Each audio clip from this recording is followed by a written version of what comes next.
Welcome to the Real News Network. I'm Greg Wilpert in Baltimore. Almost 2 weeks ago, there was a slight blip in the news cycle in which Bernie Sanders confronted corporate media with the claim that their coverage might be biased.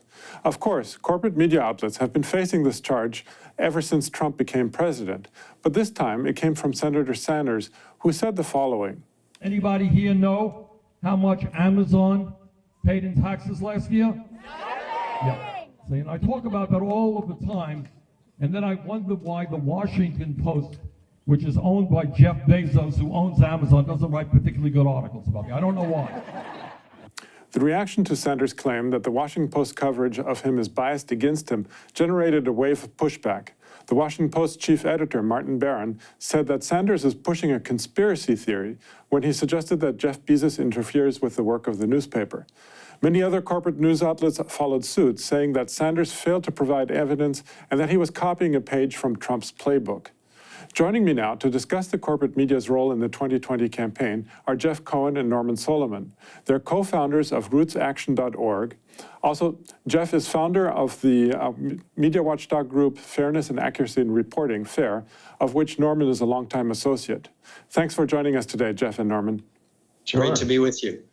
So let's get the main issue out of the way. Was Sanders correct in pointing out the Washington Post's bias against him? And if so, how does Amazon, or any media owner for that matter, achieve this kind of control when what their defenders say is true, that there are no instructions coming from Bezos or to the editors or journalists? What do you say, Jeff? Let's start with you.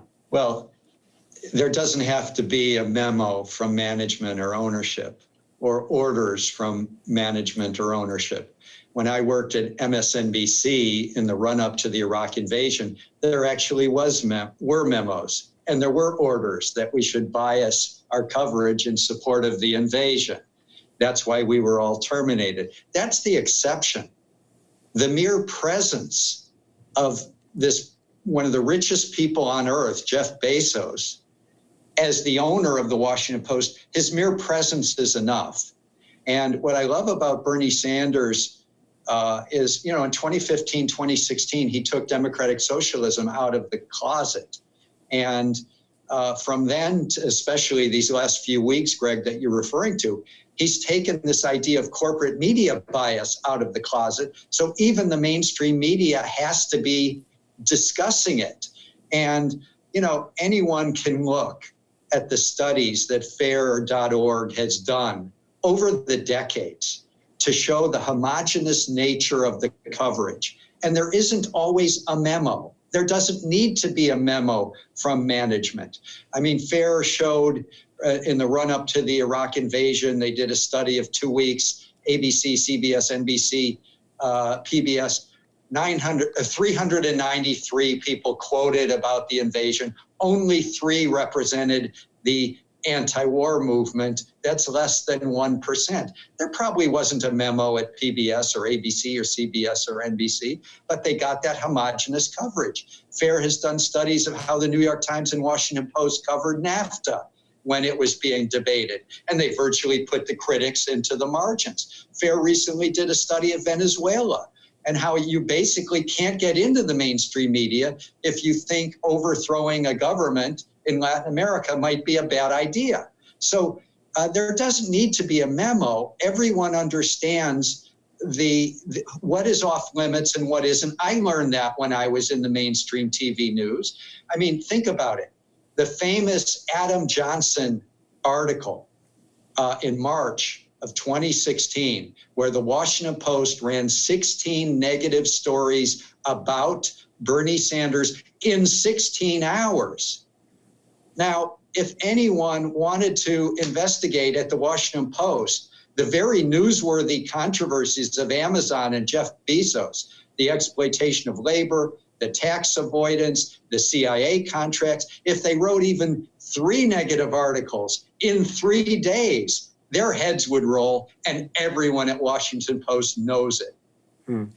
Now, but a common line of defense on their part, that is that the editorial practices, defense of their editorial practices is to point out that Trump also complains about the mainstream media or the corporate media outlets all the time as well. And the implication, in other words, is that they're equally critical of everyone, whether left or right. What do you say to that, Norman? Well, I think it's silly and also dangerous. It's like saying that right-wing racist populism is the same as progressive populism. It's like saying that taking to task and challenging Wall Street and advocating for low-income people and racial minorities is the same as somehow denouncing immigrants. People who are critical of the establishment may do so from different vantage points. But the point is that corporate media are owned and advertised by institutions that have huge stakes in the corporate status quo, the profit system, the huge drive for profits. And increasingly, and this has been going on for a very long time, there's a consolidation of ownership and control over mass media through ownership and advertising by corporate America.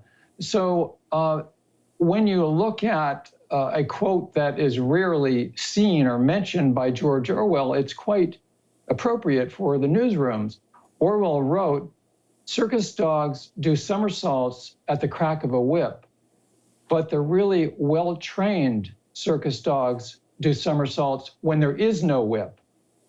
When you go to the news department of the New York Times or the Washington Post or National Public Radio News, and you walk among the desks and the computers and so forth, you're not going to see any whips. You're going to see people who got there and stay there for the most part by adhering to dotted lines that are not seen but are well understood. And for instance, at the Washington Post, if you attack Bernie Sanders and you denounce his policies and his advocacy in direct terms, that's not going to harm your career. But what if you attempted to launch a multi-part investigative series about Amazon and the way in which it paid no federal taxes last year and the way in which it attempts to influence and manipulate and dominate federal policies? That, to put it mildly, would not be a career enhancer. So I think we're looking at corporate media which represent the interests of their owners, not entirely, but overwhelmingly. That puts a burden, an increasingly crucial burden, on independent media outlets, might I say, such as The Real News. And utilizing the internet, it's essential that we are able to create and disseminate media discourse, information analysis that run counter to the dominant media narrative. And I would just sort of sum up this way in terms of the way we started talking about the Bernie Sanders campaign, and that is that the steepest hill for the Sanders 2020 campaign to climb is corporate media. It is media bias against progressive populism. It is elitism. It is allegiance to Wall Street and the corporate system. Now, the main issue that both of you here are addressing clearly is, and which is also the issue that Sanders actually raised, is the structural connection between the material interests of corporate media outlets to maintain basically their profits and how this shapes their news coverage from deciding who to hire to what issues to cover. Now, this structural connection is never actually mentioned, obviously, in corporate media. But it seems like this ought to be something that should be for public debate.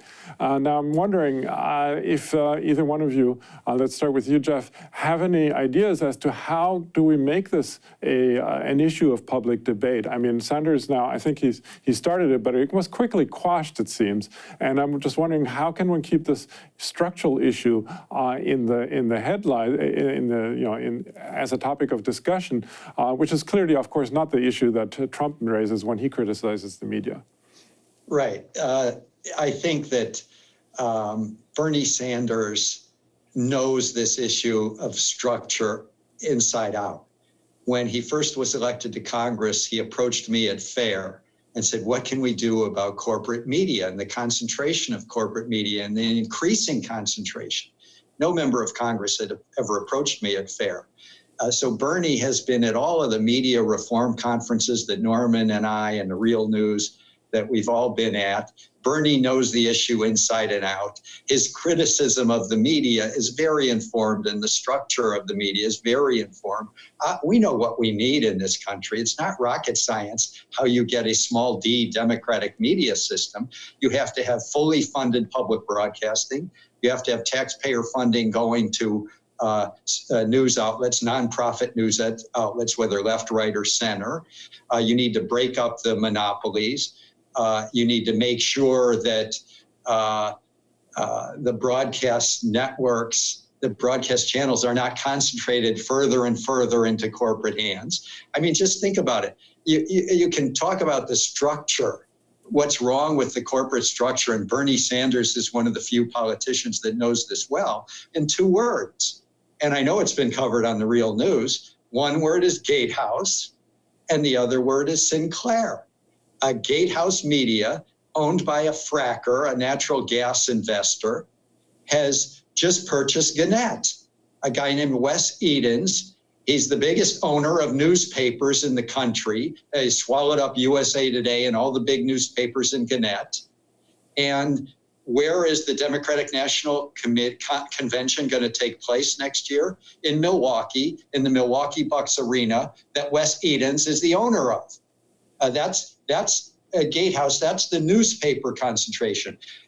Structurally, that needs to be broken up. No company should be allowed to own that many newspapers. And then on the other side is Sinclair. Sinclair Broadcast Group owns hundreds of TV stations. They're a pro-Trump outfit. It's Trump propaganda day after day after day, ordered by management to each of the stations they own, and they own hundreds, and that should not be allowed. So everyone knows the problem with the corporate structure, and Bernie Sanders is one of the few politicians that talks about how we can move toward a small d democratic media system. Norman, do you want to address that as well?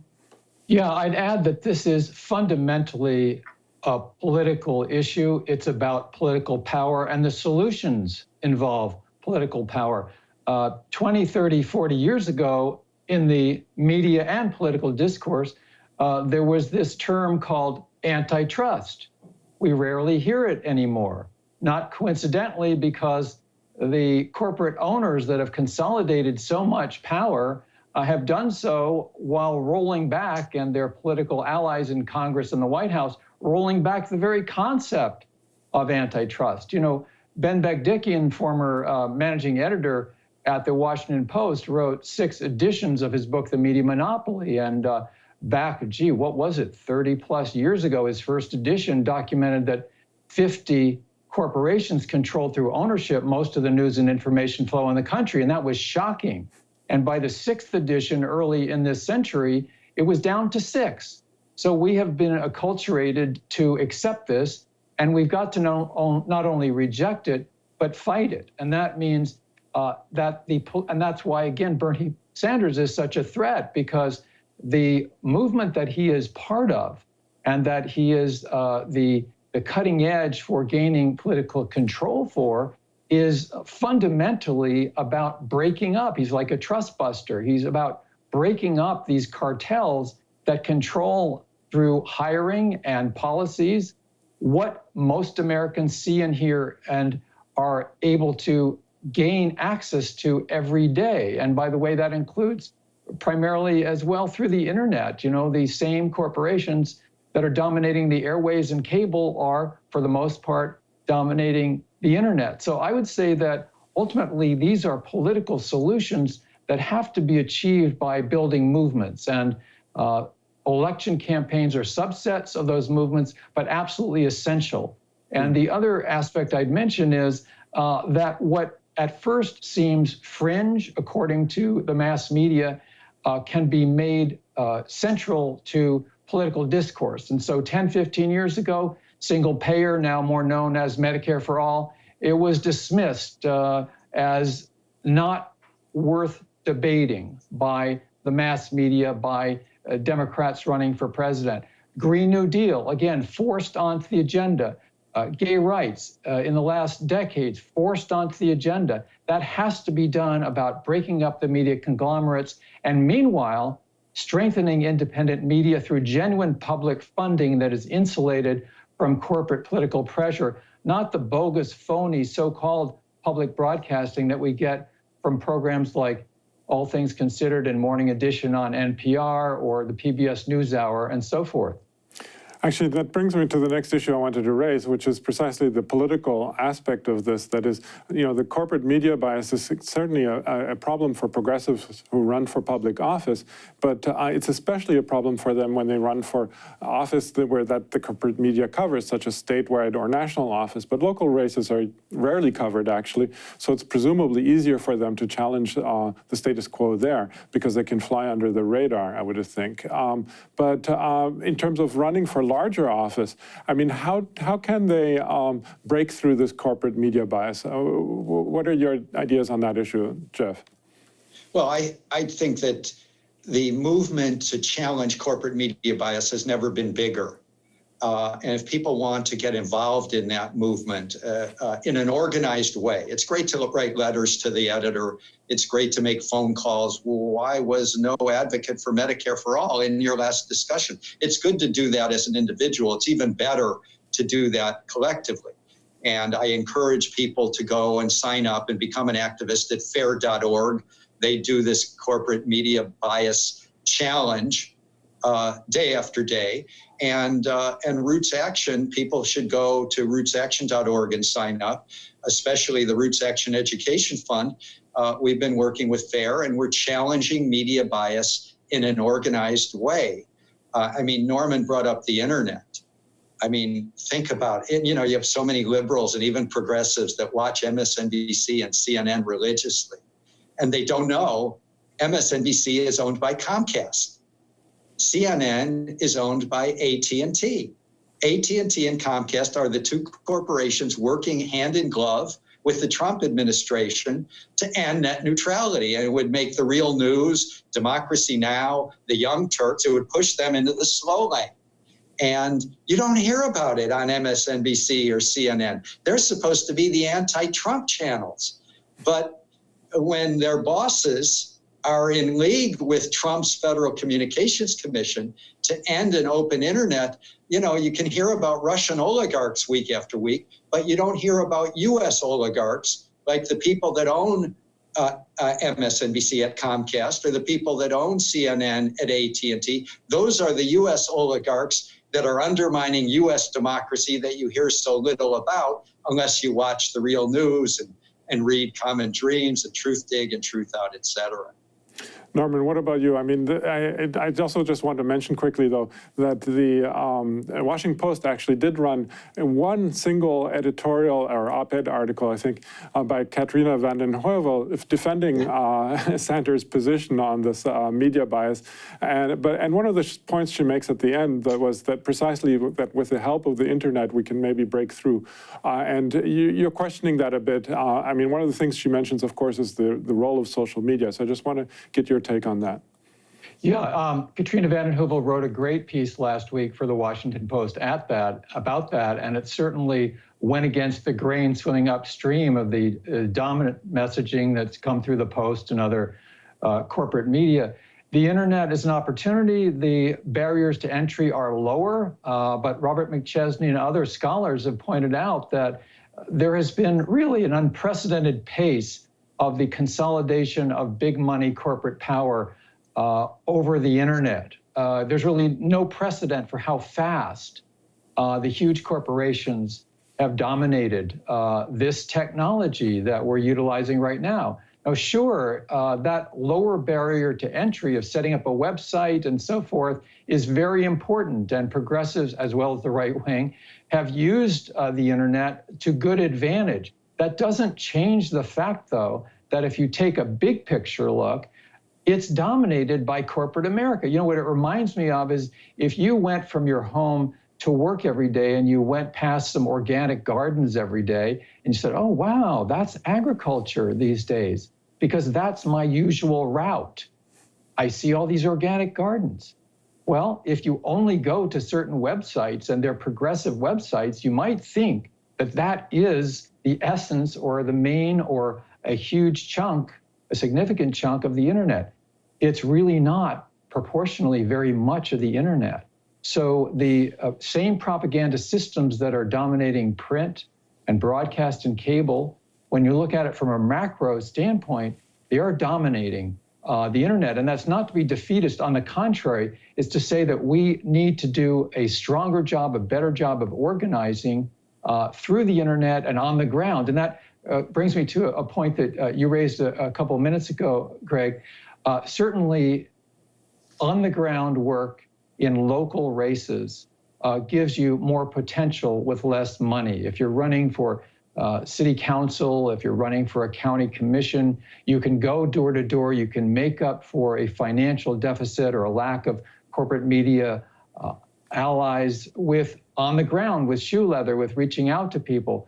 But still in all, I would say that the local daily papers, the local radio and TV stations, and particularly the endorsements that come from daily papers, which really matter, and independent weekly progressive newspapers have, for the most part, shriveled up with a few exceptions. Still, local candidates are up against a corporate structure and entrenched set of business interests that do include the dominant media outlets. And in a way, I think that Bernie Sanders is again setting the pace and aiming our standards very high by being willing to directly call out the propaganda systems that are skewing coverage of election campaigns from dog catcher to president of the United States. And that means that we have an opportunity to shift the debate by informing people with cogent analysis to say that information flow is not the province of corporate America. In democracy, we've got to do it. We've got to make the discourse work. Okay. On that note, we're going to have to leave it there for now. I was speaking to Jeff Cohen and Norman Solomon, co-founders of rootsaction.org. Thanks again, Jeff and Norman, for having joined us today. Thanks, Greg. And thank you for joining the Real News Network. Hey everyone, my name is Arooj Sheikh and I'm the Development Campaign Manager at the Real News Network. If we're going to stand up to the corporate elites, then we need your help to make people-powered media. And that's why I'm asking you to please donate to the Real News Network. And while you're at it, hit the subscribe button. Thanks so much.